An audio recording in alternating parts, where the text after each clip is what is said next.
सभी को नमस्कार। एशियन पेंट्स का जो रीसेंट रिजल्ट आया है हम आज उसको रिव्यू करेंगे। जिस तरह से उसका रिजल्ट आया है और जिस तरह के उसके नंबर दिख रहे हैं और फ्यूचर में किस तरह के आउटलुक आता है वो हम यहाँ देखने की कोशिश करेंगे। लेकिन उसके पहले हम ये देख लेते हैं कि एशियन पेंट पिछले 3-6 महीने में नया क्या किया है। एक फोटो सर मार के ले लें। जब टैलेंट अंदर है तो फोटो बाहर क्यों बस? सिर्फ पेंट नहीं चैंप, ये लहर है लेटेक्स की, नियो भारत की। Asian Paints new Bharat latex paint, ज्यादा ड्यूरेबल, ज्यादा कलर्स, अब आपके बजट में। Asian Paints Neo Bharat latex paint, अब हर घर खेलेगा, हर घर खेलेगा। डेफिनेटली जो अभी एशियन पेंट्स है वो अभी 2958 के प्राइस पे चल रहा है।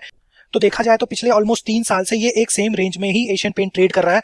ऊपर से 35-3600 और नीचे से 27-2600 ये एक रेंज बाउंड दिख रहा है एशियन पेंट्स। हमने जो पिछली वीडियो बनाई थी पूरी पेंट इंडस्ट्री में, इसमें हमने काफी अच्छे से डिटेल में पेंट सेक्टर के जितने भी शेयर्स हैं इन सबको एक नजर में देखा था। तो डेफिनेटली आपको ये वीडियो देख लेना चाहिए अगर आपने अभी तक नहीं देखा है, क्योंकि जो सबसे बड़ा फैक्टर है पेंट इंडस्ट्री में वो एक पीई का गेम है। देखा जाए तो अगर 5 साल पहले की अगर हम बात करें तो ये एशियन पेंट्स और बाकी के सारे पेंट सेक्टर्स 100 के ऊपर के पीई को एंजॉय करते थे और अभी ये सारा पीई श्रिंक हो रखा है। इसके पीछे जो बड़ा फैक्टर है, जो कॉम्पिटिटर लैंडस्केप है, वो हमने डिस्कस किया था। बट अभी अगर रिसेंटली देखा जाए तो पिछले जो 6 महीने में एशियन पेंट में देखा जा रहा है कि जो अभी इस क्वार्टर का रिजल्ट आया है उसकी वजह से ईपीएस में डिक्लाइन देखा गया है। ईपीएस जो पिछले क्वार्टर का था वो 56-57 था, अभी जो इसका ईपीएस आया है वो आया है 53 के अराउंड, जिसकी वजह से एक ये आपको जो ब्लू बार है ये कम दिख रही है, यानी कि ईपीएस कम आया है। और प्राइस में जो कि मूवमेंट फिलहाल इतना ज्यादा नहीं हुआ, इस वजह से जो इसका पीई है अभी 51 से पुश होकर के 55 के अराउंड ट्रेड कर रहा है। हालांकि अगर देखा जाए तो इसके मीडियन पी से ये अभी भी ऊपर की तरफ ट्रेड कर रहा है। 47 का इसका मीडियन पी होता है और अभी ये 55 के अराउंड ये पी ट्रेड कर रहा है। अगर हम इसके क्वार्टरली रिजल्ट को डिकोड करें तो देखिए इनका टॉप लाइन तो 8900 करोड़ किया है इसने as compared to 8700 of previous quarter. And previous year की बात करें तो 9100 का सेल्स हुआ था लास्ट क्वार्टर में। यहाँ पे जो सेल्स में डिक्लाइन आई है, मैंने जो मैनेजमेंट कमेंट्री सुनी है उसमें एक रीजन जो ये दे रहे हैं because of the election season in this previous quarter, ज्यादा पेंट इंडस्ट्री और ज्यादा पेंट कंजम्पशन नहीं हुआ है, जिसकी वजह से इन्होंने रीजन दिया है कि सेल्स ज्यादा नहीं हुई है। फिर अगर हम देखें तो इनके एक ऑपरेटिंग एक्सपेंसेस के बाद जो इनका ऑपरेटिंग प्रॉफिट आ रहा है वो 1694 है as compared to 1691 of previous quarter, which is okay. But अगर आप इसको प्रीवियस ईयर से कंपेयर करोगे तो 2100 था ऑपरेटिंग प्रॉफिट पिछले जून में, उससे यहाँ पे काफी डेंट दिख रहा है। इसके पीछे का जो रीजन है वो आपको क्लियरली यहाँ दिखेगा, जो इसका ऑपरेटिंग प्रॉफिट मार्जिन है। हम हमेशा बात करते हैं कि ऑपरेटिंग प्रॉफिट मार्जिन को भी बहुत अच्छे से हमें ट्रैक करना होता है और स्पेशली ऐसे शेयर्स में जहां पे ग्लोबल इकोनॉमी काफी मैटर करती है, जैसे कि पेंट इंडस्ट्री में क्रूड ऑयल के प्राइसेस, रॉ मटेरियल के प्राइसेस काफी इंपैक्ट करते हैं। तो जून 2023 में जो क्रूड ऑयल के प्राइसेस थे वो काफी कम थे, जिसकी वजह से जो मार्जिन था वो 23% ऑपरेटिंग प्रॉफिट मार्जिन था। और अभी देखा जाए तो जून 2024 में ऑपरेटिंग प्रॉफिट मार्जिन 19% हो गया है। तो यहाँ पे आपको क्लियरली दिखेगा कि जो मार्जिन है वो 4% से कम हुआ है। इसका इंपैक्ट आपको काफी स्ट्रांग दिखेगा इनके नेट प्रॉफिट में। सो नेट प्रॉफिट जो है, जो कि जून में पिछले साल जून में 1500 का हुआ था, वो अभी 1187 का हुआ है। तो अगर हम नेट प्रॉफिट की बात करें तो पिछले क्वार्टर से भी कम है और पिछले ईयर के जून से भी कम है। सो देखा जाए तो यहाँ पे काफी ज्यादा डेंट दिख रहा है और इसकी वजह से ईपीएस में इंपैक्ट आया है, जो कि इसका क्वार्टरली ईपीएस 12 आ चुका है। ठीक है, अगर यही ईपीएस कंटिन्यू होगा तो 12 into 4 48 का ईपीएस बनाएगा in that full year Asian paints. लेकिन अगर अभी एनुअल ईपीएस की बात करें तो ट्रेनिंग 12 मंथ्स में 53 का ईपीएस अभी इस एशियन पेंट का है। तो डेफिनेटली ईपीएस में जो यहाँ पे डेंट आया है इसकी वजह से इसके पी बढ़ा है एंड अब इसके प्राइस को यहां से ऊपर जाने के लिए अभी कोई इंपॉर्टेंट रीजन नहीं मिलता है। तो अगर हम टेक्निकली देखें तो जो लॉन्ग टर्म हमारा वीकली चार्ट पैटर्न बना हुआ है ये हमने पहले भी डिस्कस किया है। ऊपर से जो इसका रेजिस्टेंस लाइन है वो ऑलमोस्ट 3600 के अराउंड है और नीचे से जो इसको सपोर्ट मिल रहा है वो 2600-2700 पे मिल रहा है। तो अभी देखा जाए तो ये अपने लोअर रेंज में, अपने बैंड के लोअर रेंज में है और अपने 200 डीएमए के अराउंड ट्रेड कर रहा है। सो यहां से देखा जाए तो जब तक कोई बड़ा रीजन नहीं मिलता है अपसाइड जाने का, तब तक ये शायद हो सकता है इसी रेंज में ट्रेड करे। और अगर आरएसआई देखे तो आरएसआई न्यूट्रल है 51 के अराउंड। सो यहां से कोई अपसाइड तो नहीं दिखता, बट डेफिनेटली एक सपोर्ट है 2600 पे, जहां पे एक स्ट्रॉन्ग कन्विक्शन रहेगा कि शेयर वापस से रिबाउंड करेगा। और शेयर होल्डिंग पैटर्न की बात करें तो कोई मेजर चेंजेस नहीं दिख रहे हैं, ना ही प्रमोटर में ना ही डीआईआई ग्रुप में 1% का थोड़ा सा इंक्रीज है। बट देखा जाए तो शेयर होल्डिंग पैटर्न में कोई मेजर चेंजेस नहीं है, so it is neutral. Transcript call upload नहीं हुई है, बट मैंने वेबसाइट पे जाकर के इनके कॉन्फ्रेंस कॉल को सुना है, वहां से मैं आपको इन्फॉर्मेशन थोड़ा सा देता हूं। तो पहले तो जो हमने इंट्रो में देखा था विराट कोहली को एज ए ब्रांड एम्बेसडर इस पर्टिकुलर प्रोडक्ट के लिए एशियन पेंट्स को साइन करना, यानी कि जो इनका नियो भारत के नाम से इन्होंने प्रोडक्ट लॉन्च किया है, ये एक लेटेस्ट एक्सटीरियर पेंट्स है। और ये देखा जाए तो एक इनका न्यू प्रोडक्ट मिक्स है एंड इसमें ये बॉटम ऑफ द पिरामिड यानी कि जो lower interior tier 2 tier 3 cities हैं उनके लिए ये प्रोडक्ट इन्होंने लॉन्च किया हुआ है और ये इंटीरियर और एक्सटीरियर एप्लीकेशन में दोनों जगह यूज होगा एंड ये काफी अफोर्डेबल प्रोडक्ट है। नेक्स्ट जो ध्यान देने वाली बात है, ये एक कॉमन रॉ मटेरियल के प्राइसेस के इन्फ्लेशन के बारे में ये ग्राफ है। ये सारे पेंट इंडस्ट्री और सारे पेंट शेयर में इंप्लीमेंट होता है। तो अगर आप यहाँ ध्यान दोगे तो अभी रिसेंटली जो मटेरियल का जो है वो इन्फ्लेशन अराउंड 1.8% रहा है ये क्वार्टर में, यानी कि जो रॉ मटेरियल यहाँ पे आते हैं पेंट इंडस्ट्री के लिए ये इस क्वार्टर में देखा जाए तो 1% से बढ़ा है। अगर इसको हिस्टोरिकली देखा जाए तो Q3 2023 से ये जो रॉ मटेरियल के प्राइसेस हैं ये डिफ्लेट ही हुए हैं।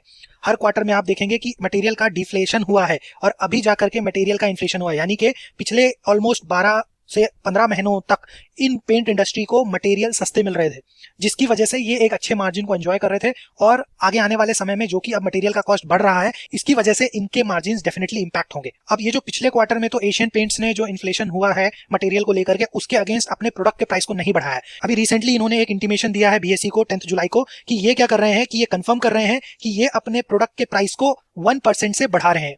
यानी कि जैसा कि मैंने अभी बताया कि 1.8 के अराउंड इनके रॉ मटेरियल के प्राइस बढ़े हैं और 1% इन्होंने अपने पोर्टफोलियो का प्राइस बढ़ाया, यानी कि जो रॉ मटेरियल का प्राइस बढ़ा है ये इन्होंने पास ऑन कर दिया है कस्टमर को। ये बात हमने बहुत अच्छे से समझी थी पेंट सेक्टर के एनालिसिस में, जहां पे हमने ये देखा था कि जब जब भी अगर कोई भी कंपनी के रॉ मटेरियल के प्राइस बढ़ते हैं और अगर वो कस्टमर को पास ऑन नहीं कर पाएंगे तो उनके मार्जिन स्ट्रगल करेंगे, लेकिन अगर वो कस्टमर को पास ऑन कर देंगे, जो कि ये अभी यहाँ पे ऑलरेडी किया है इन्होंने रिसेंटली, तो ये डेफिनेटली अगले आने वाले क्वार्टर में ये चीज तो एडजस्ट हो जाएगी। इसका मतलब क्या हुआ कि अभी जो इनका 19% का ऑपरेटिंग प्रॉफिट मार्जिन आया है ये अगले क्वार्टर में थोड़ा सा मैनेज होकर के 2021 आ जाएगा। लेकिन क्या 23 आएगा? नहीं, ये इतने जल्दी 23% का मार्जिन नहीं आने वाला जब तक रॉ मटेरियल के प्राइसेस वापस कम नहीं हो जाते। अब अगर हम देखें जो रिसेंटली इनके जो परफॉर्मेंस रही है उसको ये इन्वेस्टर कॉल में जो इंपॉर्टेंट पॉइंट ये बोल रहे हैं वो ये बताते हैं कि डेफिनेटली जो Q1 में इंपैक्ट आया था वो हमने बात करी कि इलेक्शन का एक काफी हद तक के उसका एक इंपैक्ट आया है, जिसकी वजह से देखा जाए तो उनको ज्यादा सेल्स नहीं दिखी गई, ठीक है। लेकिन जो Q1 में इनका मिक्स हुआ है जहां पे इन्होंने वाटर प्रूफिंग, डिस्टेम्पर और वुड फिनिशिंग के पेंट्स को लॉन्च किया है, जिसकी वजह से हो सकता है इनको आगे जाकर के और ज्यादा स्ट्रॉन्ग परफॉर्मेंस दिखे।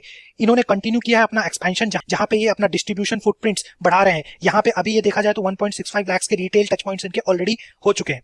अगर आगे की बात करें तो ये इनके जो इंस्टीट्यूशनल बिजनेस है, यानी कि जो गवर्नमेंट सेक्टर के जो बिजनेस है, वो इलेक्शन की वजह से काफी कुछ कम हुआ था, बट फ्यूचर में आने वाले समय में ये बिजनेस वापस से थोड़ा सा अपटेक करेगा और यहाँ से बिजनेस और ज्यादा आने की उम्मीद है। नेक्स्ट अगर बात करें तो जो इनके जो इनोवेटिव प्रोडक्ट्स हैं वहां पे ऑलरेडी इनका एस्टिमेशन है, जो इनका न्यू प्रोडक्ट का सेगमेंट है 12% ओवरऑल कंट्रीब्यूट किया है Q1 के रेवेन्यू में। और इस न्यू प्रोडक्ट के सेगमेंट में आपका न्यू भारत लेटेक्स जो मैंने इंट्रो में बताया था, ये जो इनका एक नया प्रोडक्ट इन्होंने लॉन्च किया है, इसकी वजह से इनका एक अपकमिंग क्वार्टर्स में दे आर एक्सपेक्टिंग कि ज्यादा अच्छा परफॉर्मेंस ये प्रोडक्ट दे सकता है।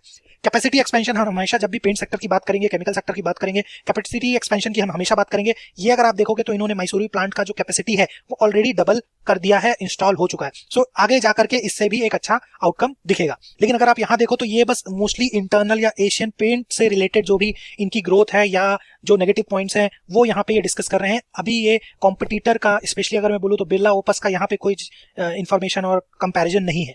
सो अगर देखा जाए तो ये जो थोड़ा सा यहाँ पे सेल्स कंपेरेटिवली कम आया है पिछले साल के कंपेयर में, सो मैनेजमेंट तो ये रीजन दे रहा है इलेक्शंस एंड ऑल। हमें थोड़ा सा और डिटेल में समझना पड़ेगा कि क्या ये सेल्स बिरला ओपस की तरफ जा रहा है या किसी और पेंट कंपनी की तरफ तो नहीं जा रहा।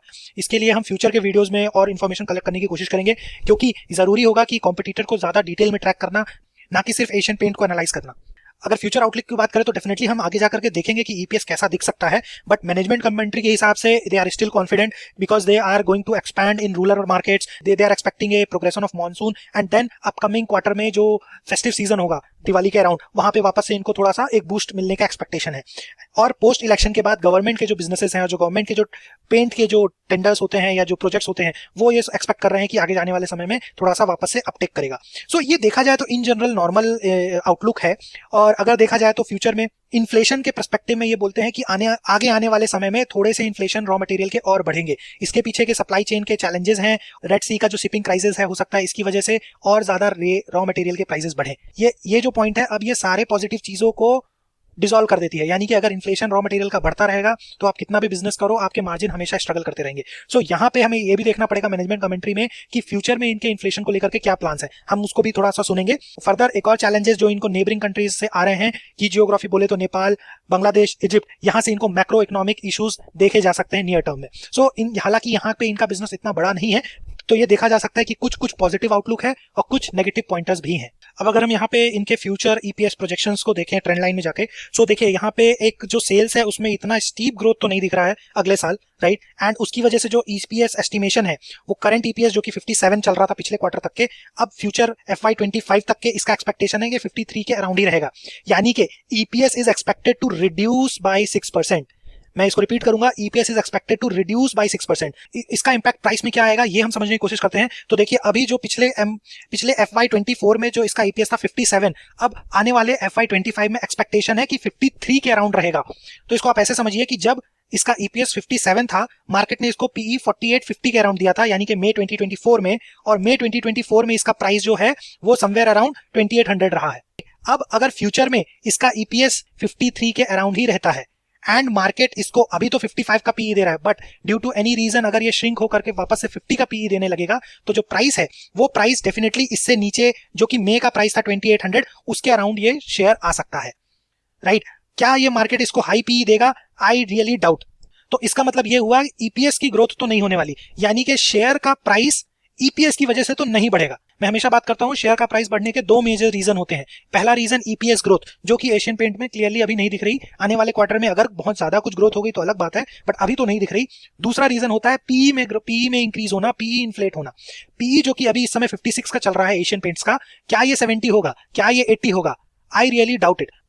और ये बात मैंने बहुत अच्छे से ये वाले वीडियो में की थी, जहां पे हमने इसके ईपीएस की फोरकास्ट को समझने की कोशिश की थी, पीई के एडजस्ट होने की बात को समझने की कोशिश की थी, और इस वीडियो में हमने काफी अच्छे से समझा था कि बिरला ओपस के नहीं होने पे एशियन पेंट, बर्जर पेंट किस तरह का प्राइस दिखा था, और अब बिरला ओपस जो कि लॉन्च हो गया है उसकी वजह से कितना बड़ा इंपैक्ट आने वाला है, ये हमने इस वीडियो में डिस्कस किया है। ये वीडियो को आपको जरूर से देखना चाहिए, जो कि मैंने ऑलमोस्ट 1 महीने पहले यहाँ पे चैनल पे अपलोड किया है। सो एक चीज तो यहाँ पे क्लियर है कि डेफिनेटली सेल्स जो है टॉप लाइन वो अगले आने वाले क्वार्टर में बढ़ सकती है, ठीक है, जो कि ये बोलते हैं कि फेस्टिव सीजन रहेगा, रूरल में थोड़ा सा डिमांड बढ़ेगा, प्लस गवर्नमेंट से इनको बिजनेस आएगा। सो टॉप लाइन तो बढ़ेगा, बट एक्सपेंसेस भी बढ़ेगा, ये बहुत क्लियर है, क्योंकि जो जिस तरह से जो इनके रॉ मटेरियल के जो इन्फ्लेशन होने वाले हैं वो बढ़ने वाले हैं। तो इसका मतलब क्या है, क्या ये अपने प्राइस को और बढ़ाना चाहते हैं? इसके लिए हम एक क्विक छोटा सा क्लिप देख लेते हैं। So we are anticipating that we would have another, inflation of about 1.5% in the second quarter as well. So given the fact that we've already had about 1.8 and 1.5 is something what we are seeing on coming, we will have to take maybe further price increases as we go ahead.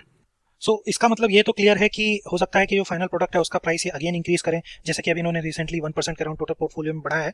हो सकता है कि कुछ 1-2 महीने के बाद और थोड़ा सा इंक्रीज करेंगे प्राइस, बट इससे ज्यादा कुछ नहीं होगा, ये बस मार्जिन मेंटेन हो पाएंगे, राइट। यहाँ पे ज्यादा कुछ आप सुपर मार्जिन का एक्सपेक्टेशन नहीं कर सकते, और इसकी वजह से ईपीएस अगेन ज्यादा एक्सपेक्टेड नहीं रहेगा कि ग्रो करेगा।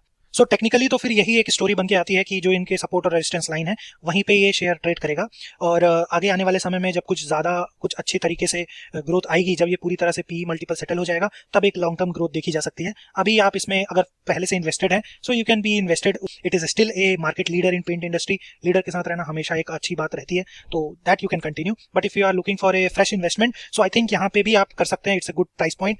2600 वाला प्राइस पॉइंट ज्यादा बेटर एंट्री पॉइंट हो सकता है, बट देखा जाए तो इस तरह के अप एंड डाउन चलता रहता है कंपनीज में, बड़े बड़े मैक्रो इकोनॉमिक फैक्टर्स चलते हैं, डिमांड में अप एंड डाउन होता रहता है। सो इस तरह की चीजें डेफिनेटली पेंट सेक्टर में आपको देखने को मिलेंगी। अगले आने वाले 3 से 5 साल पेंट इंडस्ट्री कैसा ग्रो करेगा, किस तरह से उसके फ्यूचर आउटलुक दिख के आते हैं, ये अगर आपको समझना है तो ये लेफ्ट में दिया हुआ वीडियो का लिंक है, वीडियो को आप जरूर से देखिए, तो आपको पूरा पेंट इंडस्ट्री पूरी तरह से समझ में आएगा और आप एक इन्फॉर्म डिसीजन ले सकते हैं। तो इस वीडियो में इतना ही। Thank you everyone.